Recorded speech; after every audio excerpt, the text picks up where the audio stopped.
हरियाणा के निकाय चुनाव में अकेले लड़ने का फैसला बीजेपी ने पलट दिया है। कांग्रेस ने जैसे ही सिंबल पर चुनाव न लड़ने का ऐलान किया, वैसे ही बीजेपी ने जेजेपी के साथ गठबंधन का ऐलान कर दिया। दोनों पार्टियों के बीच क्या रहेगी सीटों की शेयरिंग, आइए जानते हैं।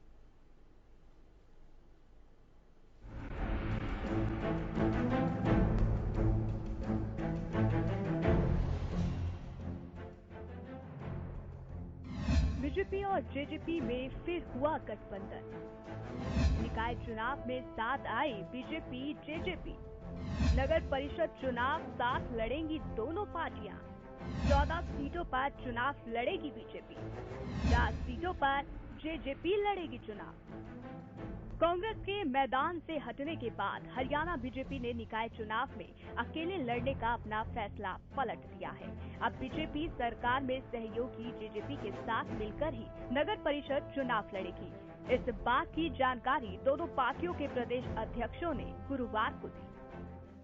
कल जब हमने विचार किया अपनी चुनाव समिति में, ये आया कि भाई मुख्य विपक्षी दल कांग्रेस जो है वो मैदान छोड़कर भाग गई और बहुत सारे स्थानों पर स्थिति ऐसी हुई कि जेजेपी और बीजेपी ही चुनाव मैदान में दिख रही थी।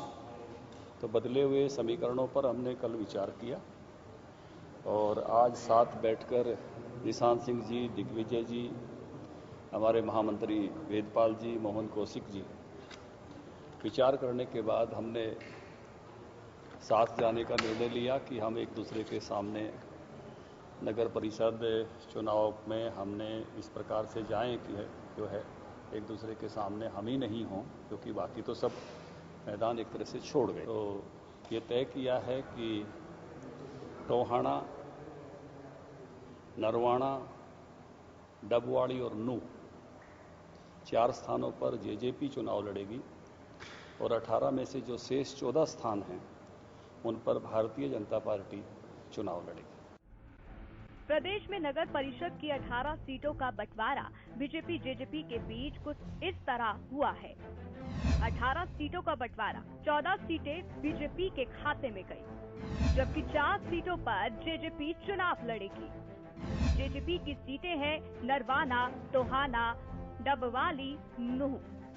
वहीं बीजेपी ने नगर पालिका के चेयरमैन पद पर अपने उम्मीदवारों के नामों का ऐलान कर दिया है। ये उम्मीदवार है तरावड़ी करनाल राजीव नारंग, निसिंग करनाल हिमांशु गोयल, घरोडा करनाल हैप्पी गुप्ता, असंध करनाल कमलजीत लाड़ी, बावल रेवाड़ी शिव नारायण जाट, फिरोजपुर झिरका नूह मनीष जैन, राजौंद नगर कैथल बबीता प्रजापति, लाडवा कुरुक्षेत्र साक्षी खुराना, सिहोवा कुरुक्षेत्र आशीष चक्रपाणी, कन्नौर सोनीपत अरुण त्यागी, कुंडली सोनीपत शिमला देवी, सरोड़ा यमुनानगर शालिनी शर्मा, महेंद्रगढ़ शहरी महेंद्रगढ़ रमेश सैनी, नांगला चौधरी महेंद्रगढ़ टिया सैनी। बीजेपी ने नगर परिषद के 14 प्रत्याशियों के नाम का भी ऐलान कर दिया है। कालका से कृष्ण लांबा, कैथल से सुरभि गर्ग, गोहाना से रजनी विरमानी, जींद से अनुराधा सैनी, फतेहाबाद से राजेंद्र खीलजी, झांसी से मीनू सेठी, दादरी से बख्शी सैनी, भिवानी से प्रीति मान, बहादुरगढ़ से सरोज बाला, झज्जर से जिले सिंह, नारनौल से संगीता यादव, सोहना से अंजू देवी जाटव, होडल से राखी, पलवल से डॉक्टर यशपाल। कांग्रेस के निकाय चुनाव पार्टी सिंबल पर न लड़ने से बीजेपी जेजेपी एक होकर चुनाव लड़ रहे हैं। मतलब बीजेपी जेजेपी ने तो साफ साफ कह दिया है कि हम साथ साथ हैं, लेकिन क्या कांग्रेस एक है, ये बड़ा सवाल है। चंडीगढ़ से रवि कालीरमण, हरियाणा न्यूज।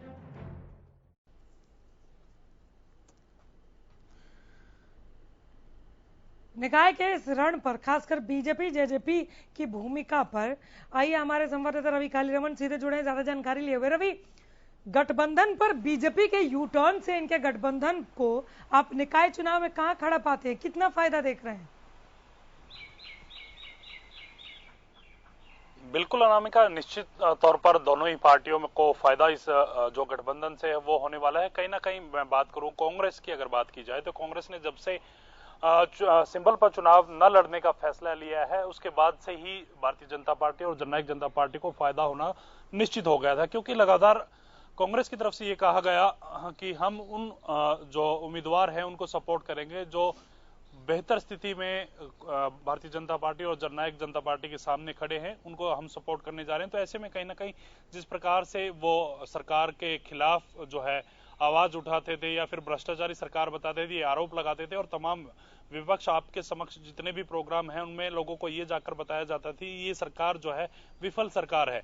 तो ऐसे में कहीं ना कहीं निकाय चुनाव आए, निकाय चुनाव में कांग्रेस जो है सिंबल से न लड़ने की बात कहकर जो है उन्होंने पल्ला झाड़ा, और कहीं ना कहीं ये चीजें भारतीय जनता पार्टी और जननायक जनता पार्टी के लिए फायदेमंद इसलिए साबित होने जा रही है अनामिका, क्योंकि कांग्रेस एक तरफ से बैकफुट पर आ गई है और उसके बाद जननायक जनता पार्टी और भारतीय जनता पार्टी के तमाम जो नेता हैं वो बैठकर उन्होंने विचार विमर्श किया है कि आने वाला जो समय है, निकाय जो चुनाव होने हैं उनमें कहीं ना कहीं दोनों ही पार्टियां आमने सामने न टकराएं, इसलिए ये चीज जो है बैठकर साझा की गई है कि 14-4 का जो रेशो के हिसाब से जो सीटों का बंटवारा किया गया है कि कहीं ना कहीं एक दूसरे के ऊपर आरोप प्रत्यारोप का दौर जो शुरू हो जाता है जननायक जनता पार्टी और भारतीय जनता पार्टी एक दूसरे के खिलाफ ही वोट लेती। आगे की राह में इस तरह से टकराव होगा ये तो बीजेपी वालों को पहले से पता था, फिर भी अनाउंस कर दिया गया था कि हम अकेले लड़ेंगे। ये क्यों कह रहे हैं कुछ जानकार या कुछ विश्लेषक, आप कह लीजिए कि आप नहीं चाहते, यानी बीजेपी नहीं चाहती कि जेजेपी के विधायक राज्यसभा चुनाव में टूटकर इधर उधर जाएं या अजय मक्कन को वोट करें, वो कार्तिकेय के पक्ष में ही वोट करें, इसलिए यहाँ पर गठबंधन धर्म एक बार फिर से बीजेपी को याद आ गई। देखिए अनामिका, अगर बात की जाए तो तमाम जो मुद्दे हैं, तमाम मुद्दों को देखते हुए अगर चाहे राज्यसभा चुनाव की अगर हम बात करें या फिर जिस प्रकार से निकाय चुनाव हो रहे हैं उनकी बात करें, तो कहीं ना कहीं दोनों पार्टियों को ये पता है कि गठबंधन अगर जारी रहता है, आपसी मतभेद अगर नहीं होते तो आगे सरकार चलाने में भी मुश्किल होगी। अगर दोनों में फूट पड़ जाएगी, अगर बात करें निकाय चुनाव की, निकाय चुनाव में अगर दोनों ही पार्टियां आमने सामने लड़ती, कहीं ना कहीं जिस प्रकार से कांग्रेस का बैकफुट पर जाना, उसके बाद सिर्फ एक आम आदमी पार्टी थी जो सिंबल पर चुनाव लड़ने की जो बात का है वो कह रही है, तो कहीं ना कहीं आम आदमी पार्टी का फिलहाल उस तरह का विस्तार हरियाणा में अभी नहीं हुआ है। तो कहीं ना कहीं दोनों जो मुख्य दल हैं, जननायक जनता पार्टी की बात करें, भारतीय जनता पार्टी की, दोनों पार्टियों के बीच सीटों की क्या शेयरिंग रहेगी रवि? बिल्कुल अनामिका, शेयरिंग की अगर बात की जाए तो 4 और 14 की जो शेयरिंग है उस पर गठबंधन हुआ है। अगर बात की जाए तो जो जननायक जनता पार्टी है उसके खाते में 4 सीट आई है और भारतीय जनता पार्टी के 14 सीटों पर जो है चुनाव लड़ने जा रही है। अगर मैं बात करूं उन 4 सीटों की, तो जननायक जनता पार्टी के सामने टोहाना, नरवाना, डबवाली और नू, ये 4 सीटें उनको मिली हैं और बाकी की 14 सीटें जो हैं वो भारतीय जनता पार्टी इन पर चुनाव लड़ने जा रही है। तमाम जो सीट है उन पे भारतीय जनता पार्टी की तरफ से जो है उम्मीदवार भी घोषित कर दिए हैं। अब देखने वाली बात है जननायक जनता पार्टी किस हिसाब से जो है तमाम उन लोगों को मनाती है जो 18 नाम उन्होंने पहले घोषित किए थे। क्या सबसे बड़ी जो दिक्कत जननायक जनता पार्टी के लिए ये भी सामने आ सकती है अनामिका, जिस प्रकार से 18 उम्मीदवारों के नाम उन्होंने घोषित किए थे, अब उनमें से 14 जो नाम हैं, 14 नामों को हटाना पड़ेगा और वो 14 नामों को समझाना पड़ेगा कि आपके जो अब जो गठबंधन हुआ है उसके चलते आपकी जो सीट है वो भारतीय जनता पार्टी के खाते में चली गई है और इसलिए आप पार्टी के साथ बने रहें और पार्टी के साथ बने रहने के साथ साथ आप पार्टी को और मजबूत करें। कहीं ना कहीं ऐसे में जो तमाम जो 14 नाम हैं वो पूरी तैयारी कर चुके थे इलेक्शन लड़ने की, और कहीं ना कहीं उनका छिटकने का भी डर है, उनका बगावत करने का भी जो डर है वो जननायक जनता पार्टी। क्या ये हुआ है या ऐसा हो सकता है कि उन्हीं नामों को बीजेपी वहां से खड़ा कर दे? ऐसा कुछ संभव पॉसिबिलिटीज आप देख रहे हैं? कुछ संभव है वहां पर? कैसे समझाएगी? उन लोगों ने एक रकम खर्च किया है, वो तैयारियां कर रहे थे, वो वोट मांग रहे थे, इससे तो जेजेपी की या तो छवि धूमिल होगी, कुछ तो देख रहे होंगे आप। बिल्कुल अनामिका, अगर बात की जाए जननायक जनता पार्टी तो उनको मनाने का प्रयास किया जा रहा है और जिस प्रकार से राष्ट्रीय अध्यक्ष अजय सिंह चौटाला ने ये बात कही थी कि तमाम जो वो लीडर्स हैं जिनके नाम घोषित किए दिए गए थे उनसे बात की जाएगी, उनको मनाने का प्रयास किया जाएगा कि भारतीय जनता पार्टी के खाते में ये तमाम जो सीटें हैं वो चली गई हैं। तो ऐसे में कहीं ना कहीं प्रयास ये सबसे जरूरी जननायक जनता पार्टी की तरफ से ये रहता है कि उनको साथ जोड़े रखना सबसे बड़ी जो भूमिका है वो रहेगी। ये चुनौतीपूर्ण साथ जोड़ने का मतलब ये है कि वो चुनौतीपूर्ण होगा, वो वोट मांगने के लिए डोर टू डोर जाएंगे। बिल्कुल।